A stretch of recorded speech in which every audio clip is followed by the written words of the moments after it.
बंगाल में वोटिंग का रिकॉर्ड टूट गया है। 90% से ज्यादा वोट पड़े हैं। पहले फेज की वोटिंग के बाद शुभेंदु अधिकारी ने इंडिया टीवी से एक्सक्लूसिव बातचीत की और उन्होंने ये दावा किया है कि पहले फेज की 152 में से 125 सीटों पर बीजेपी की जीत होने जा रही है। बड़ा दावा उनकी तरफ से किया जा रहा है। शुभेंदु अधिकारी इस वक्त हमारे साथ हैं। दादा, आज चुनाव मूलतः शांतिपूर्ण रहा। दो जगह, एक जगह बीजेपी के कैंडिडेट के साथ मारपीट हुई। आपका आकलन क्या है? 152 सीटों पर चुनाव शांतिपूर्ण रहा, व्यवस्थित रहा? मोर और लेस तो अच्छा ही हुआ।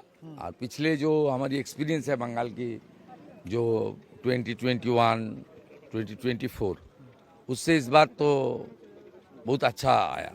इलेक्शन कमीशन का अरेंजमेंट तगड़ा था। सेंट्रल सिक्योरिटी फोर्स बहुत इम्पार्शियली मूव किया, एक्टिव था और जनता के बीच जागरूक भी हुआ है। और एसआईआर का बाद जितना भी फॉल्स वोटिंग था, डेथ वोटर से लेकर, वो वोटर नहीं था, इसलिए ये लोग प्रॉक्सी वोट मारने का मौका नहीं था।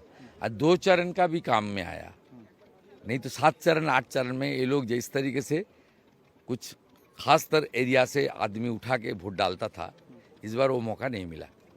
80 ये लोग को अगल बगल में जो जहाँ सेकेंड फेज है वहाँ से आदमी को भी नहीं भेजा। ये तो फॉल्स वोटिंग देगा तो काली लग जाएगा। तो 29 तक तो ये उठाना मुश्किल है। 80% अच्छा हुआ। 80% से ज्यादा वोटिंग परसेंटेज का आंकड़ा अभी तक आया। 90 पार कर रहा है। 90%। क्या सिग्नल है ये? खड़ा है यहाँ 90% हो गया है। क्या सिग्नल माना जाए 152 सीटों पर? क्या सिग्नल माना जाए इस हाई परसेंटेज? 125 उम्मीद है।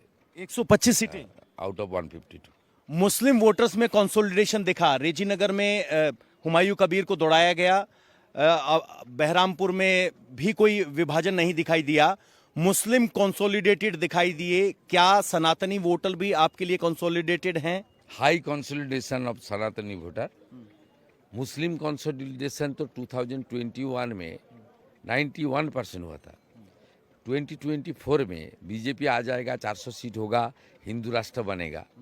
इस तरीके से जो मौलवादी का फतवा था, उसका बाद तो 95% वोट ममता को मिला यहाँ।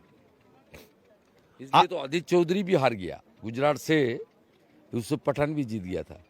ये 95% से ऊपर जाने का कोई मौका नहीं है।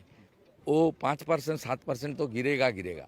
लेकिन जो हिंदू कंसोलिडेशन 54% था पिछले लोकसभा चुनाव में, इस बार आप ईवीएम खुलने का बाद थोड़ा मेरा साथ कैलकुलेशन मिला लेगा, 85% से ज़्यादा हिंदू कंसोलिडेशन हुआ। सीपीएम का लूज वोटर्स भी, हिंदू वोटर्स, वो भी राम जी को दे दिया वोट। वाम राम के साथ चला गया। आखिरी सवाल, क्या दूसरा फेज आपके लिए डिफिकल्ट और मुश्किल फेज है?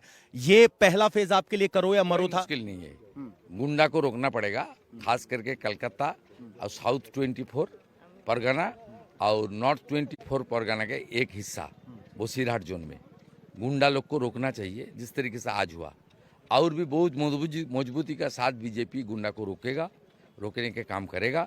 और इलेक्शन कमीशन का आज जो 99% सक्सेस मिला, मेरा पूरा उम्मीद है इससे उसका एक्सपीरियंस गैदर करते हुए 29 को 100% कर देगा।